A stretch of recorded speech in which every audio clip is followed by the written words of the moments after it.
Our market vendors are our unsung heroes of our local economy. Sayo pa sa buntag, nagmata na sila aron adunay mabaligya o adunay ikabuhi ang ilang pamilya. Because of your hard work, our markets remain vibrant and our communities continue to thrive. I feel it all. Driving with the windows down in my Santa Fe when my AC broke on the hottest day of summer. It lasted forever. It's no wonder when I remember. I feel it all.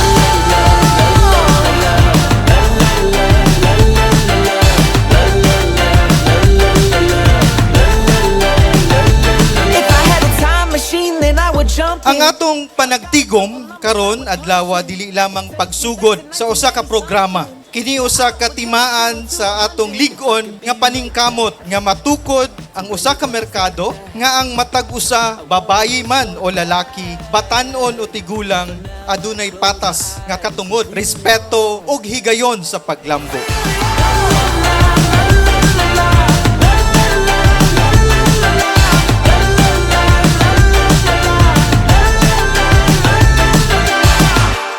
Kaya nga, kung ang vendor mo lambo ang pamilya. Kung ang pamilya mo lambo ang Cagayan de Oro City.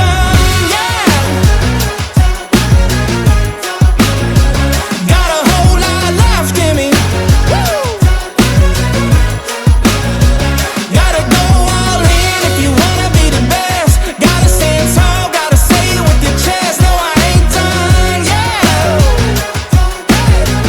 Here we go. Remember nga dili kita permanente na address merkado. Time will come nga mag-ingon ta nga kikapoy na kog pamaligya. At the very moment di undang mo unsa may atong i-sustain sa inyong adlaw-adlaw nga panginahanglan. So tungod ani nga programa gidesign ni to address the basic commodities, basic needs sa mga membro para gyud nato nga matubag gyud ang ilang kaugalingon nga katuyuan.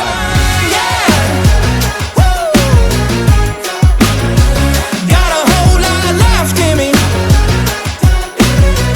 Woo! Gotta go all in if you wanna be the best. Gotta stand tall, gotta say it with your chest. No, I ain't done yet. I just gotta. Nakita nako taga-adlaw na ang ilang mindset mabuhi lang karong adlaw. Pero tungod sa inyong proyekto, nakita nako na gusto ninyo i-invive ang inyong misyon na dili lang karong adlaw, kung dili mo panday pud ta sa atong future na kinabuhi para atong hinaguan mag-enjoy taan ng idara. No, I ain't done yet. Got a whole lot left in Ang atong gusto diri nakitang tanan makaadto sa atong gitawag na financial freedom. Tungod kay ang OIC sini nagtudlo ug naghatag og giya and diha kaniya no ang atong gitawag na where financial freedom begins.